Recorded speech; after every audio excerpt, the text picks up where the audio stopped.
Hey guys, Majin Obama here, and today I want to talk about my experience at Tokyo Game Show, being able to play the latest build of City of the Wolves, and yes, this one had my playable. This is my first time being at an event where she was playable on the build that they had there, and for me, you know, I was at TGS for like 5 or 6 days. This is maybe one other experience that I'll talk about in another video, where kind of the silver linings of my experience there. TGS was pretty sleepy, but the SNK booth was nice, man. Great stage, some great content programming on that stage as well, featuring a lot of the top creators and players out here in Japan. But this was my highlight, being able to get direct cap footage and being able to sit down with Koichi, my man Koichi, legacy Guilty Gear player. And you know, we used to throw down a Mikado in some games of GG back in the day, but it was really cool for me to see. I probably talked about it in the other video, but he's on the team for this game and he's good. He knows what he's doing, you know. So I got him to sit down with me. Actually, I was playing at the direct cap station and he sat down and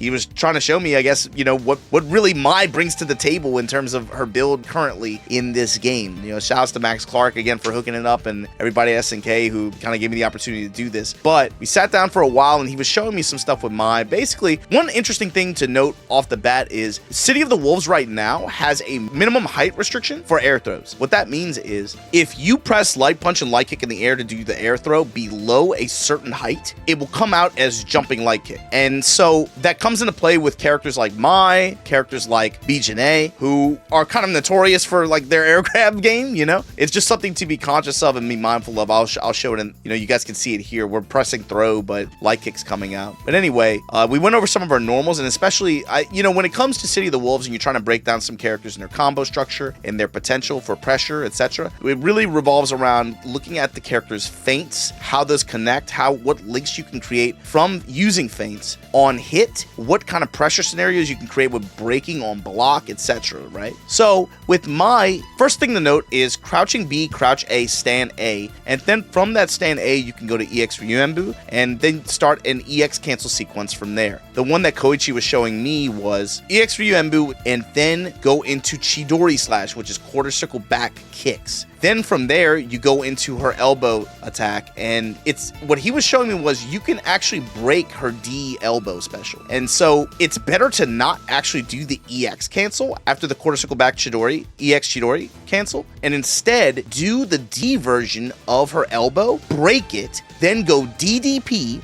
break, EXDP, break, super if you got the meter. And that's a meter dump combo, and you'll see him kind of showcasing that. But also you can do this off of close D, forward feint into close C, which is a 2-hitting attack like that, and you can kind of go into the same cancel sequence. So we were trying to go a little bit back and forth and trying to get this combo sequence. I think he hits the big one time, and he shows me some of the other potential that she has, of course, with D breaking, being able to create frame positive scenarios using that as well. But there's also some other shortcuts. Anyway, this is just us kind of just jumping around, but this was City of the Wolves and I had a lot of fun playing it. And again, every time I play this game, I'm a little bit more and more excited. I'm looking forward to it more and more. This game comes out, next year, April? I'm excited. I really hope that we're able to hook something up that's really cool out here on the ground level for it. I got some work to do on that end to be able to ensure that, but I really, again, had fun playing this build, and I hope that we get opportunities at another event to be able to kind of mess around with some of the other characters that they've shown off. I have no idea what's going on with Cristiano Ronaldo in the game, but I'm all for it, man. Put Ronaldo in the game, put The Rock in, Undertake, all that. Just like, let's go as far as they'll let us go. Let's push it to the limit. Mai's cool, man. She looks great. Again, thanks to Koichi for showing me some combo routes. I don't know if she's necessarily my playstyle in this game, but I could at least play and appreciate her. She's really cool, and she kind of gets me thinking about maybe some approaches that they'll take with some of the other characters when it comes to combo routing, sequencing, etc. But it's not easy, you know. I'm one of these American boomers. I learned how to play SNK games using the old Rainbow layout, which is like, if you can imagine, light kick is A, light punch is B, medium punch is C, and heavy kick is D. So when you have to switch from that to box layout and I can't change the buttons, it's really hard for my brain to adjust. But I got to the point where I could kind of, you know, almost get the combo basic. But it's really cool looking. Again, the visual fidelity, this game is so heavily stylized that it kind of, it makes it pop in a way that maybe some of the previous SNK titles on these engines have not, in my opinion. One thing I will say though, her colors, and I hope this is something that they replicate with the other characters too. The colors, for some colors, feel like they're a little bit more dull than others. Like the blue costume for Mai, I thought this shit looked sweet. I thought it looked very good. But I'm hoping that they throw in some louder colors that kind of, you know, jump off the screen a little bit more. But because we have color editor, I don't think we have to worry about that, right? We're going to have a lot of options and we'll be able to create our own stuff pretty freely. But anyway, this was one of, in my opinion, just at the show in general, this was one of the more standout booths in terms of design, impact. It looked cool. There was stuff to do there. There was stuff to see there. And again, yeah, just big thanks to SNK for caring. I still believe with this game. To me, when I think about this game, I think this one feels fun. I'm more and more excited every time I get a chance to play. But also, I'm hoping that everything works day one. If they do their due diligence to make sure lobbies work and they are not painful to use. The online playability is even better than 15. Making sure that the matchmaking works on casual match or on ranked. Making sure that the ranked matchmaking is something that players are going to want to play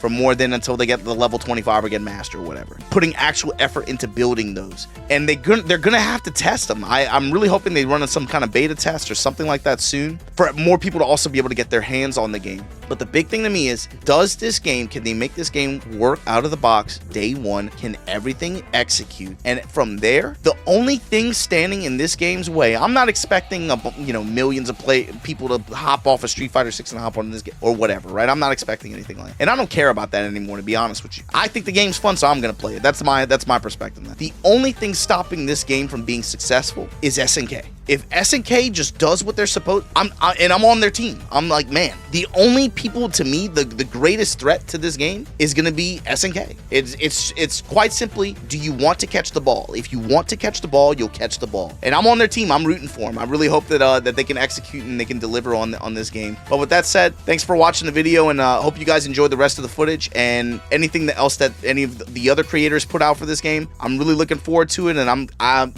can't wait for my next opportunity to be able to play. I want to give Bijane a shot, make her playable in the next build, put Kevin in, etc. You know, let's get some of these other characters a chance to be able to try to get some gameplay footage out there. But that's all for me this time. Catch you guys in the next video. Everybody be easy.